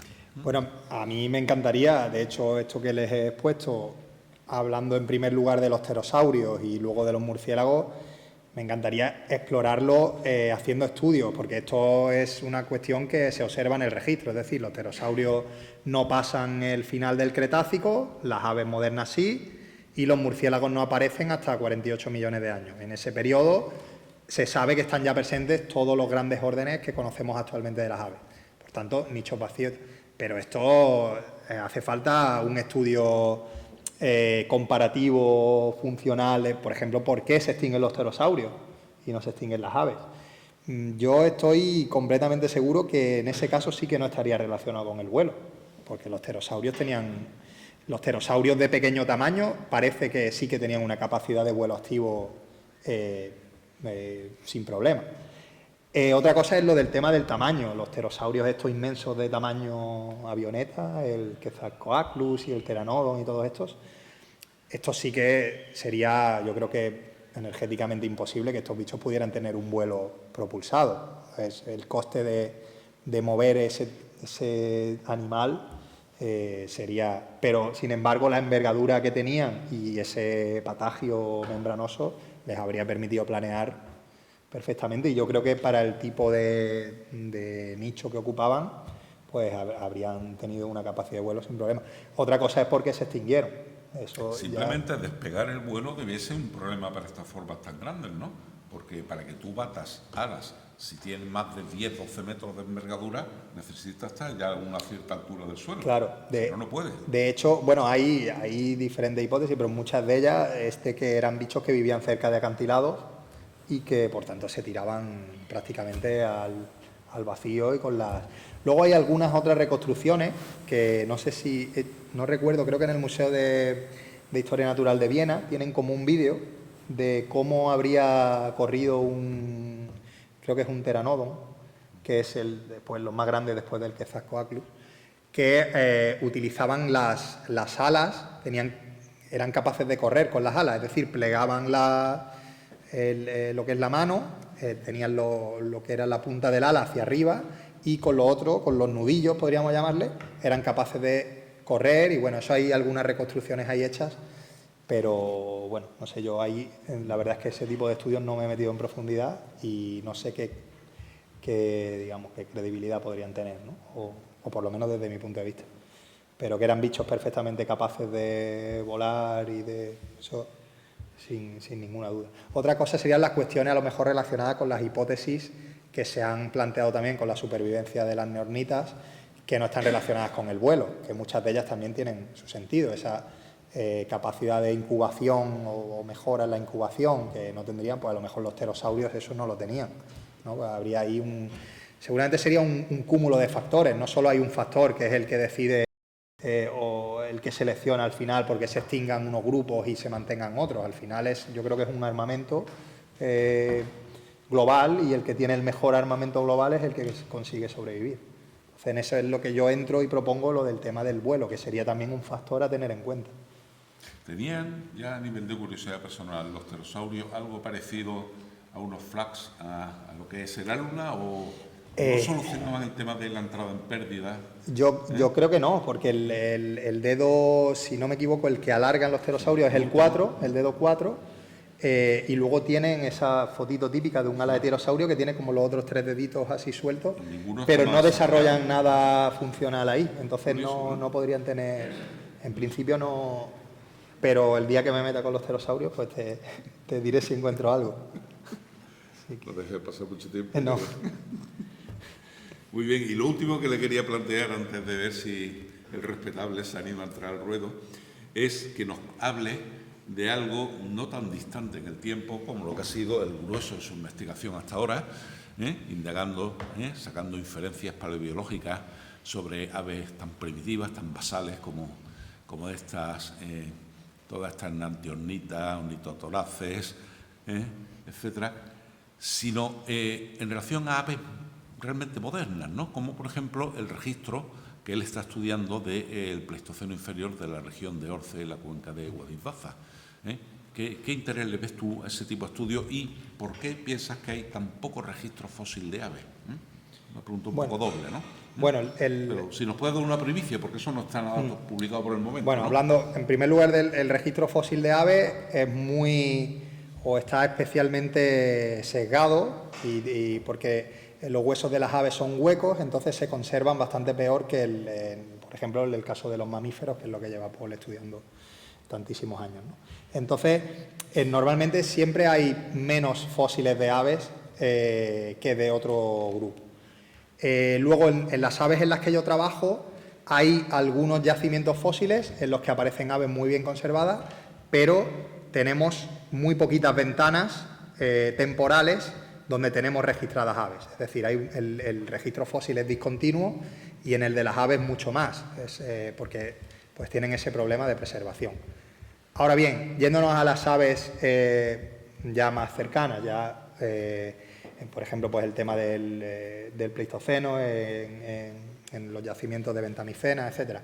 Bien, ahí, desde un punto de vista evolutivo, no hay, digamos, mucho más que estudiar, puesto que ya son especies y géneros muy cercanos a los modernos, pero sí que son especialmente informativos respecto a las diferentes ecologías o cómo el tema del cambio climático, comparándolo con, digamos, cronologías ya mucho más recientes, ¿no? Y en el caso de Ventamicena, como bien sabes, porque estamos discutiéndolo y estamos con el artículo también en proceso, hemos encontrado que la presencia de córvidos, de una especie de cuervo, que además entra ahí un poco en el tema de la disputa en el carroñeo con la famosa paquicrocuta, que es la hiena que hay allí presente en Ventamicena. Entonces nos dan pues mucha información más de nivel ecológico, ¿de acuerdo? Y de cómo pues a lo largo de tiempos relativamente recientes pues han podido evolucionar las especies o las poblaciones que conocemos actualmente. Y es muy interesante además porque todos estos conocimientos de anatomía muy profunda y muy de detalle que él ha ido desarrollando pues para estudiar, por ejemplo, la evolución de la cresta delto pectoral en el húmero, y que nos hablaba cómo interviene en los mecanismos para el batimiento del vuelo y tal. Luego le sirven para, por ejemplo, a partir de fósiles minúsculos, como el caso de Ventamicena, pues poder clasificar un pato, el tarro blanco, ¿no? Que nos ha dado muchísima información desde el punto de vista de la paleohidrología de esa gran masa de agua, ese gran lago que existía en la cuenca de Baza durante el Pleistoceno, ¿no? Y hemos visto que efectivamente era un lago oligosalino con zonas marginales, pantanosas, donde posiblemente la salinidad alcanzaba valores bastante elevados, ¿no? O sea, al final siempre es buscando un poco la transdisciplinariedad, ¿no? En los enfoques. Yo no sé si tú quieres comentar algo más, Kiko, o quizás alguien quiere. Doctor Soriger. Yo creo, Fernando me corrige, que al menos desde que yo estoy en la academia es la primera vez que hay una sesión académica sobre paleontología. Y tampoco es sorprendente la paleontología. Hubo una que me invitó a mi PP. Ah, ¿sí? Becerra, Pues hace años. rectifico, no estaba yo entonces en la academia.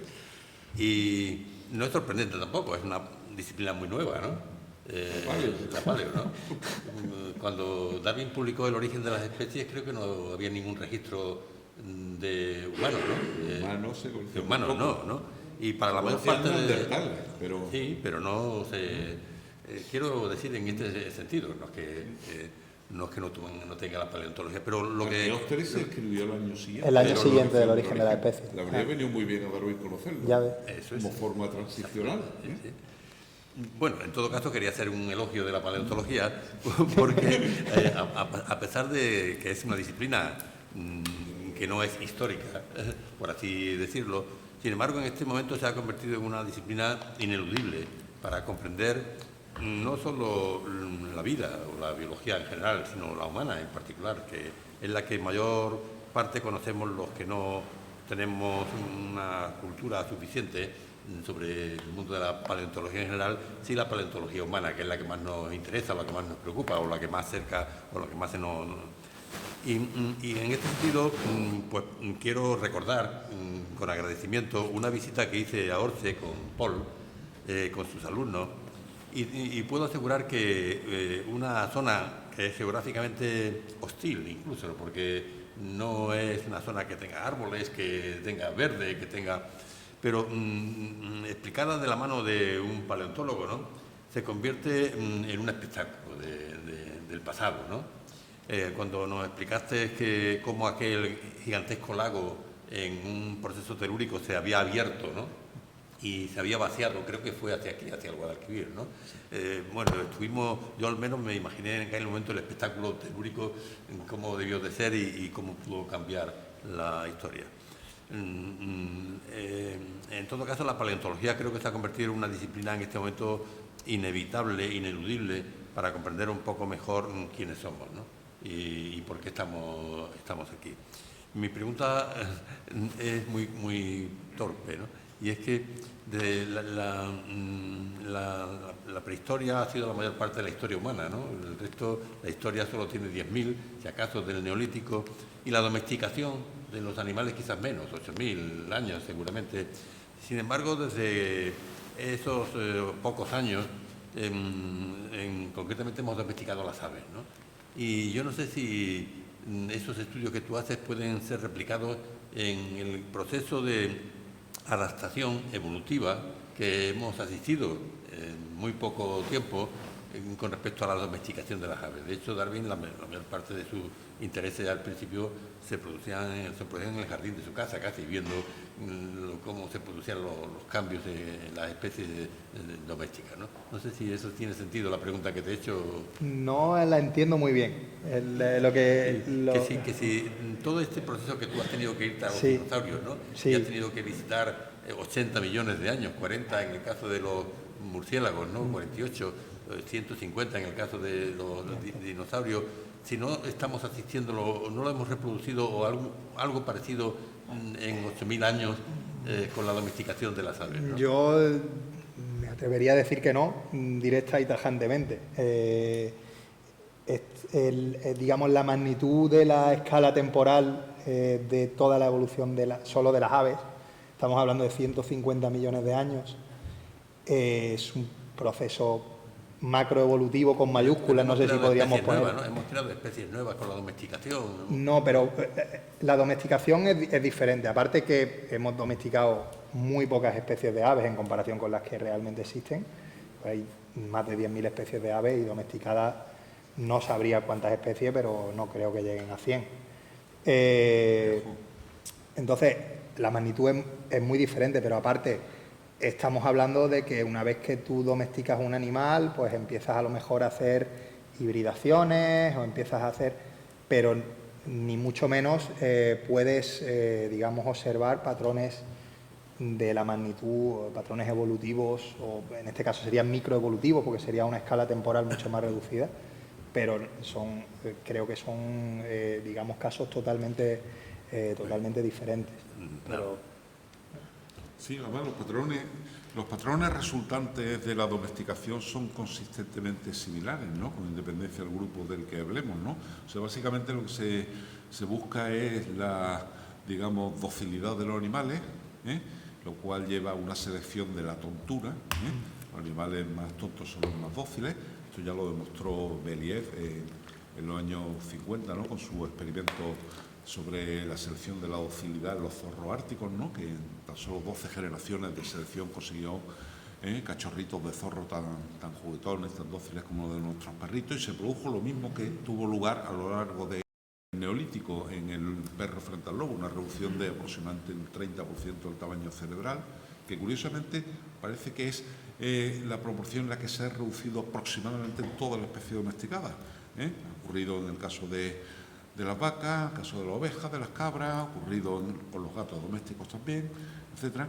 Y por otra parte, un proceso de neotenización, ¿no? de selección de rasgos juveniles, pero eso, como bien dice Kiko, no está implicando la aparición de nuevas novedades evolutivas, de alteraciones estructurales de lo que es el plan corporal, el plan de las aves sobre las que pudiera actuar la selección natural en el futuro, ¿no? En realidad es como una involución, una evolución más bien degenerativa, ¿no? Porque, bueno, solo hay que ver la especie doméstica, si la liberamos en la naturaleza, el poco futuro que tienen, ¿no? Las ovejas sin el pastor y sin los mastines, ¿no? Que la cuidan. Bueno, una involución es una evolución en el espejo, ¿no? Sí. Bueno, vamos a darle la palabra a Antonio. La conferencia que te acabas de dar, ¿no? Yo conocía tu trabajo porque Paul lleva hablándome de él desde hace años con entusiasmo, pero la conferencia ha sido una visión panorámica de todo lo que has hecho y ha sido realmente impresionante y además muy estimulante, un tema que despierta el interés y yo creo que puede llegar al gran público, ¿no? Tenéis la suerte en el Departamento de Paleontología de tener un grupo estupendo, que estáis haciendo grandes cosas. No en vano se organizó la semana pasada, organizasteis la semana pasada la reunión de la Sociedad Española de Biología Evolutiva, y yo creo que Málaga está muy bien situada con vuestro trabajo en el panorama científico nacional e internacional. Bueno, dicho esto, te quiero hacer dos preguntas sobre tu interesantísima conferencia. La primera es, has dicho una cosa que me ha llamado la atención, que la desaparición de la cola fue súbita y que no se han encontrado formas intermedias. Te quería preguntar si no ha habido forma, si a pesar de ser súbita fue gradual en el sentido darwinista del término, y si no hay formas intermedias fue porque fue un tiempo breve y por las dificultades que han mencionado de fosilización en aves, o si se supone que pudo haber ahí cambios en genes reguladores que modificaran el desarrollo ontogenético y que posibilitaran, por lo tanto, una reestructuración muy rápida, ¿no? Si hay alguna hipótesis al respecto, ¿no? Y luego mi segunda pregunta es con respecto al origen de las plumas. ¿Hay ya alguna hipótesis consolidada sobre qué función pudieron tener, termorregulación y por lo tanto selección natural o más bien selección sexual, etcétera, etcétera, ¿no? ¿Qué hay al respecto? Vale. Bueno, empiezo por la segunda, que es un poco más sencilla. Lo que parece que está ya más aceptado es que las plumas, lo que aparece primero son filoplumas, son filamentosas, similar a lo que sería un pelo. Entonces, lo que básicamente indica eso, que no tendrían una función aerodinámica, sino que estaría más relacionado con la termorregulación. ¿De acuerdo? Eso además ahí, yo en esta presentación no, porque como tengo que abreviar cosas, pero muchas veces pongo la foto de un dinosaurio que es muy basal y que están conservadas las filoplumas y se ve muy bien y recubren todo el cuerpo como si fuera un pelaje de un mamífero, de la misma forma. Otra cuestión es que aparece, ya se considera, como he dicho en la charla, que es una condición basal a los dinosaurios, es decir, parece que desde los más basales ya tenían plumas, pero incluso parece que esto podría irse incluso anterior a los dinosaurios, como comentaba esta mañana con Paul. Se han encontrado ya también estructuras que podrían ser como similares a las plumas en los pterosaurios, que son grupos ya, digamos, fuera de los dinosaurios. Lo que no se está muy seguro es si serían estructuras homólogas, o sería otro tipo de estructuras, pero parece que sí. Bueno, eso respecto a la segunda pregunta. La primera, el tema de la pérdida de la cola, tenemos que es una pérdida súbita porque, digamos, está relacionado con las dos cosas que tú has mencionado. Por un lado, hay un hueco importante en el registro fósil, desde Archaeopteryx, que es el que se considera el primer ave en 150 millones de años, hasta la siguiente ventana en el registro, que son 131 millones de años. ¿De acuerdo? En esos casi 20 millones de años no tenemos ni idea de qué pasa con las aves, porque no hay ningún registro. Pero a partir de 131 ya aparecen todas las aves con la cola corta. Pero también hay grupos con la cola larga. Es decir, la cola larga se mantiene en otros grupos de aves, como el que yo os he puesto, el Geolornis, y sigue siendo muy larga. ¿Qué pasa? Que en esa ventana entre 131 y 120 millones de años, o 115 millones de años, que hay muchos yacimientos, y fundamentalmente en China, hay registradas muchísimos fósiles de aves. Y en esos fósiles de aves encontramos aves con la cola muy larga o aves ya con el pigostilo, pero no hay ninguna forma transicional. Yo creo que ya hará como 4 o 5 años, se publicó una especie que habían encontrado, Suhornis, si no recuerdo mal, que la publicaron como la primera forma transicional, y aquello era un boom, ¿no? Porque es la primera vez que aparecía. Sin embargo, estudios posteriores se han visto que parece ser que era un juvenil. Entonces, un juvenil que todavía no tenía, fusionadas las últimas vértebras del sinsacro y, por tanto, parecían que eran vértebras caudales, vértebras de la cola libre. Entonces, en principio, esa pérdida súbita parece que se da, pero claro, tenemos ahí un gap de tiempo también que no sabemos qué ocurre. Entonces, bueno, y luego respecto a si habría habido un cambio en los genes que habrían determinado ese tipo de cuestiones, Precisamente en el trabajo que os he hablado de la evolución de la regionalización de la columna desde los penarrastores, la primera parte del trabajo, que es la que tenemos ya para enviar en cuanto pueda, está centrada en ver los mecanismos del desarrollo que han estado involucrados en esos cambios de regionalización, es decir, los cambios en la somitogénesis de toda la columna y los cambios en la expresión de los genes homeóticos, que son los que hacen que cambien las regiones de posición. Y están los genes homeóticos que están, digamos, que se encargan del límite entre la región del sacro y la región caudal. Sí que ha sufrido, sí que parece que ha habido modificaciones, pero ahí entran en juego otros factores, porque como los mecanismos que se encargan de la fusión del pigostilo, cuántas vértebras se fusionan en el pigostilo, que es muy difícil de saber si no se le hace un TAC al fósil, etcétera, ¿no? Entonces, bueno, pues estamos ahí en ello intentando determinarlo.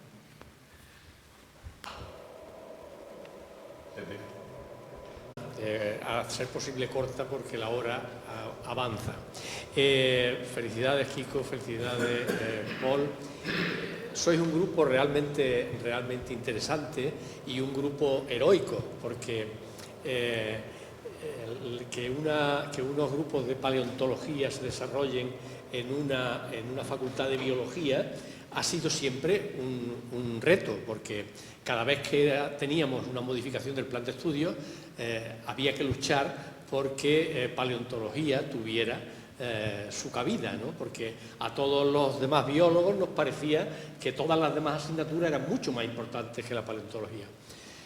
Afortunadamente tuvisteis un maestro que apostó por la Universidad de Málaga, estando en Granada muy bien colocado, que fue José María González Donoso, y que creo que en aquella época primera, por causa del respeto que todos le teníamos a José María, siempre estábamos dispuestos a que hubiera una paleontología, que hubiera una paleobiología, que hubiera una asignatura en la que él pudiera meter baza, ¿no? En fin, pero realmente en las facultades de ciencias que tienen geología, las cosas van de forma diferente. Vosotros, claro, el grupo vuestro se ha nutrido de biólogos y por eso habéis evolucionado, vosotros, el propio grupo, por el camino que habéis evolucionado. Yo quería hacerte una pregunta muy corta, creo que sencilla, que tiene que ver con la metodología del trabajo que piensa abordar. Respecto al hueso, tengo claro que el hueso pues lo vas a abordar estudiando con micro-CT, micro-TAC, la estructura del hueso en fósiles y en las aves de ahora que te interesen, pero esas plumitas que hay en ese dedo que dices, esas plumitas pequeñas, el valor aerodinámico, el valor físico de esas estructuras, ¿cómo las puedes estudiar? ¿Cuál es la metodología que usarás para estudiar ese asunto? Hable de fotografías de álulas tomadas en ala de aves modernas. Creo que es unas 400 especies modernas, una cosa así, de todos los grupos, todos los órdenes y tal. Entonces, la primera intención es estudiar la disparidad morfológica, la relación de tamaño y forma de álula con tamaño y forma de ala en las diferentes aves modernas, sabiendo cómo vuelan las diferentes aves modernas. Quiero estudiar también, que también tengo la base de datos, de cómo se relaciona esto con el dedo 1, que es el que sostiene el álula. ¿Por qué es importante el dedo 1? Pues aparte de porque sostiene el álula, porque a lo largo de la evolución en las aves primeras, digamos, el álula no aparece hasta las enantiornitas, pero hay otros grupos más basales que no tienen la pluma, el álula, pero sí que tienen el dedo 1 más o menos desarrollado, y ese dedo 1 en esa posición más o menos largo también puede tener, de hecho hay un trabajo publicado en el que indicaría que podrían tener una función aerodinámica. Y mi intención es hacer una reconstrucción de cada ala, una reconstrucción tanto bidimensional como tridimensional de cada ala y fundamentalmente de alas reconstruidas de fósiles del Cretácico y meterlo en túneles de viento virtuales. Es hacerle un análisis de fluido, el CFD, Y bueno, para ello yo estoy colaborando con un profesor de mecánica de fluidos de la UMA y entonces, bueno, más o menos tenemos trazado lo que queremos hacer. Lo que pasa es que la primera parte es entender que no se sabe, no hay nadie que lo haya trabajado, cómo la disparidad morfológica dentro de las aves modernas puede indicar un tipo de función u otra para un tipo de vuelo u otro. Entonces ese es el camino y además creo que es un tema del que llevo mucho tiempo queriendo desarrollar y que por fin voy a poder empezar a desarrollar ahora. Creo que Antonio tenía... De darte la enhorabuena porque la charla ha sido espectacular, a mí me ha encantado. Es verdad que te vi la semana pasada en el Congreso, pero no he dudado en volver a verla porque es que es increíble. Además, como te faltó un poquillo de tiempo en la otra, pues así la he podido terminar. Bueno, saludaros a todos los que estáis aquí. Yo soy estudiante de la universidad y nada, yo lo que me estoy dedicando ahora mismo con mi trabajo de fin de máster es a estudiar la transición tierra-agua en mamíferos. Entonces se me ha venido a la cabeza el tema de los pingüinos, porque al igual que los mamíferos han tenido una adaptación secundaria al agua, los pingüinos han tenido una adaptación secundaria al agua también, es decir, eran terrestres, luego empezaron a volar y luego otra vez al agua. Entonces quería preguntarte si, es decir, ¿por dónde va ese tema? Es decir, ¿hay gente que esté estudiándolo, tú le has metido mano o no tienes mucha idea? En fin, sobre ese tema básicamente. Bueno, muchas gracias, Noa, por tus palabras y tu pregunta.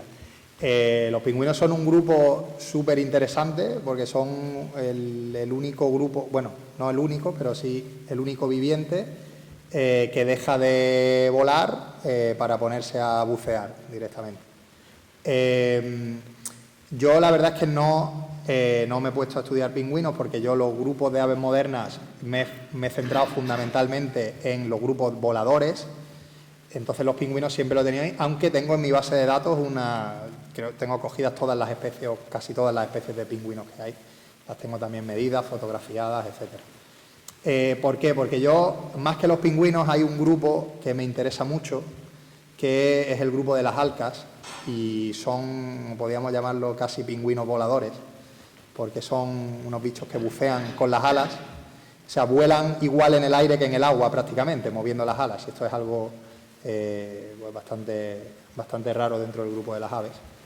Y bueno, simplemente los pingüinos en el registro fósil aparecen también, los fósiles más antiguos están dentro de ese periodo de tiempo de principios del Cenozoico que os he mencionado, ya hay presentes ahí fósiles de pingüinos y bueno, la verdad es que no sabría decirte mucho más de eso, ¿no? Obviamente es un grupo que aparecen desde formas voladoras, que serían, digamos, las que pasan la extinción del caté y se especializarían en el agua. O sea que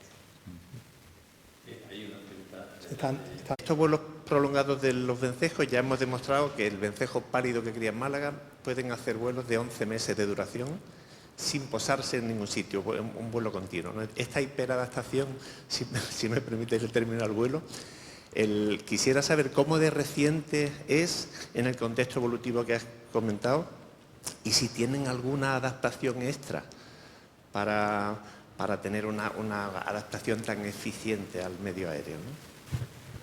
Pues mira, respecto a cuándo pueden aparecer, lo de los vencejos yo sabía que hacen vuelos muy prolongados, de hecho se pasan prácticamente su vida, están clasificados, cuando tú lees libros de clasificación de vuelos de aves y tal, están clasificados como hiperaéreos, básicamente vuelan porque tienen un desplazamiento y una forma totalmente eficiente de aerodinámica, esa forma de guadaña de las alas y de cuerpo relativamente cortito, les permite, son energéticamente muy capaces de aletear y alcanzar grandes velocidades. De hecho, el ave más veloz es un vencejo, no es el halcón peregrino. El halcón peregrino es en caída, pero en vuelo recto es un vencejo.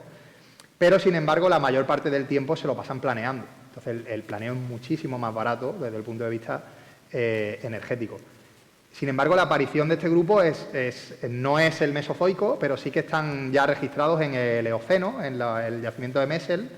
Están registrados y ya aparecen los apodiformes, aparecen ya separados, el grupo de los vencejos, y aparecen ya también los colibríes. Entonces, que también tienen un vuelo que es totalmente diferente y va aparte, pero ya aparecen ahí, con lo cual la separación de los grupos tuvo que ser anterior al Eoceno, es decir, a unos meses, creo que son 36, 37 millones de años, tuvo que ser anterior a ese periodo, la separación de esos grupos. Con lo cual, es una estructura totalmente, yo diría, optimizada para mantener el vuelo. ¿Algún tipo de adaptación morfológica? Yo creo que todo el cuerpo del vencejo está adaptado a eso. O, por ejemplo, si en vez de a los vencejos nos vamos a los albatros, que también sabes que pueden hacer vuelos, rodear prácticamente la Antártida prácticamente sin dar un aleteo, los albatros sí que tienen una estructura de bloqueo en el hombro, que es como que ya no tienen ni siquiera que hacer el esfuerzo de mantener los brazos extendidos. Es algo que funciona casi automáticamente, ¿no? Entonces, son formas, digamos, de optimizar la eficiencia de mantener el vuelo. O sea que... Creo que es la última pregunta. Porque yo lo veo de aletear la ala. Bueno, cada vez veo menos, cada vez quedan menos, pero lo veo.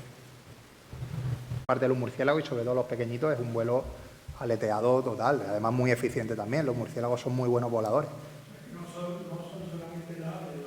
No. El vuelo propulsado apareció además de las aves en los murciélagos y en los pterosaurios vertebrados y en invertebrados en los insectos.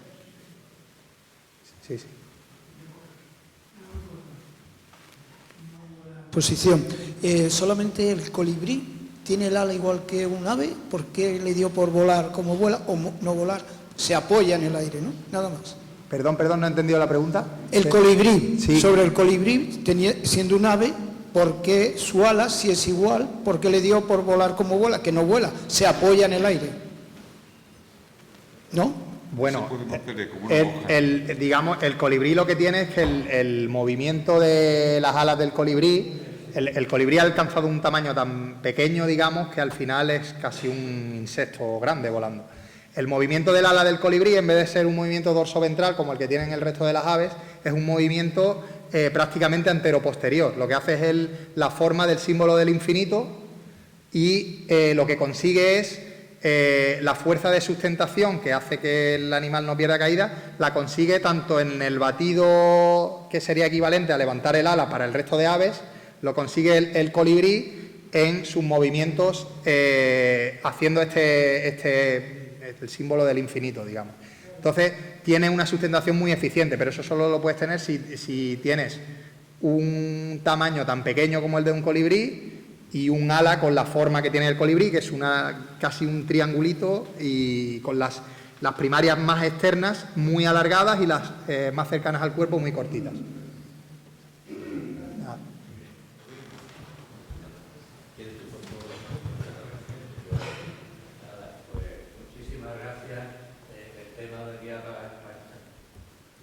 A estar aquí día y día ha sido realmente impresionante, hemos disfrutado. Gracias Paul, gracias Kiko, gracias Federico y gracias a todos los asistentes y os tendremos que fichar para próximas sesiones.